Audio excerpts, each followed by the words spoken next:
Bring it on.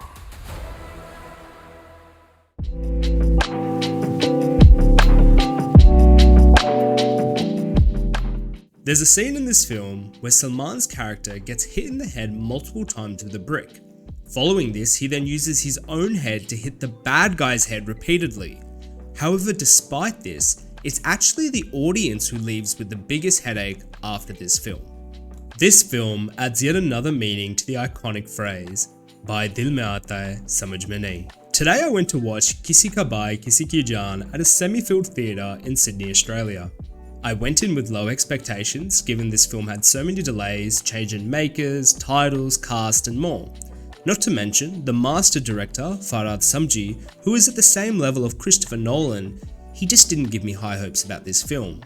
Despite these low expectations, I still left unsatisfied. Stick around to the end of this video for a bonus round on the best cringe moments of the film. But first, let's get into the review. Let's get one thing straight.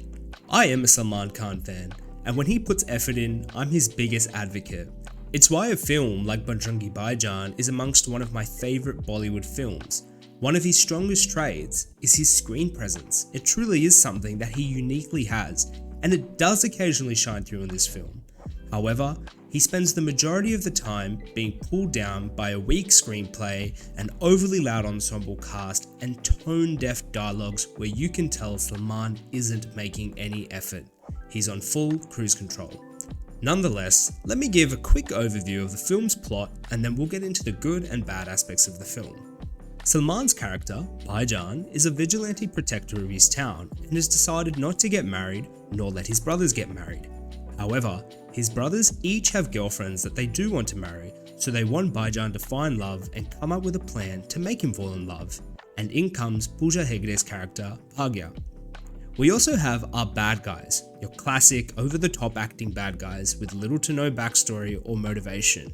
As usual, our bad guy has two younger brothers who do all the fighting for him. I'm sure you're familiar with the formula by this point. And it turns out this bad guy actually has something against Bhaijaan's girlfriend's family, and so Bhaijaan has to help. And that essentially is the plot of this film. So let's first start with the good points of the film. Just kidding. Look, there are a few good things about the film. Firstly, high elevation scenes with strong background music. Some of Salman's marsy dialogues mixed with the strong background music of Ravi Basu did in some instances create a powerful effect that had even the diehard fans in my Australian cinema whistling. Some examples of this are of course his entry scene, another scene where he literally fights 100 bad guys on a train, and of course his iconic shirtless scenes. Unfortunately, there isn't many of these moments, but the BGM title track music will be stuck in your head after this movie, that's for sure. Another good background music is the Nayo Lagada's theme, which is used throughout the film for the romantic scenes between Bhaijaan and Bhagya. It is a melodious tune that does get stuck in your head. The second good point is the scale. Look, there's no doubt they've put a lot of effort into creating this film visually. The sets are huge and the scale of some scenes, particularly the songs, are really quite impressive. There are hundreds of extras and dancers creating some visual spectacles. The action scale is inconsistent, but in some scenes it's impressive, with several extras, elaborate sets, and some really interesting camera work. However, in some scenes, it's the same thing we've seen Salman do for almost 15 years now since Wanted. And thirdly, if I really start reaching for some other good points, I guess there are occasionally some emotional moments in the film, some slight twists, however several of the other twists are so predictable. Their love story is okay also. Pooja Hegde does get some decent screen time, especially in the first half, but as usual is limited to a flower pot role unfortunately. Now, that's where most of the good points of this film come to an end. So what didn't work for the film? Firstly, the music. There are 8 songs in this movie, and while some of the songs are catchy, most of them are forgettable and some just outright weird. It's already been discussed a lot already, but the choreography of Nayo Lagda was just so random. But I'll be honest, it's quite a nice song to listen to. Billy Billy, whilst enjoyable, still forgettable, and the same goes for most of the songs on the album as I said. Even a cameo from Ramcharan in Yentama, whilst fun to watch, just doesn't have that instant re-listen factor. Salman himself has sung a few songs, and it's hard to ignore the amount of auto-tune he uses. It's hard to take his songs seriously. One of the last songs to release, Let's Dance Chotu Motu, is especially absurd. It's like Salman wanted to create his own version of Coco Melon. The next weak point is the lack of a cohesive story. I mean, the main story is so basic, do not expect anything new here. There are also some unnecessary subplots that increase the runtime to almost 2.5 hours and plot twists that are seen a mile away. There is an emotional reveal in the first 15 minutes, which carries no meaning as the film has just started. We don't even know these characters yet. Other certain characters, like the one played by Abhimanyu Singh as one of the bad guy's henchmen, make little to no sense, and the ensemble cast, which I'll elaborate more on later, are largely unnecessary in this film also.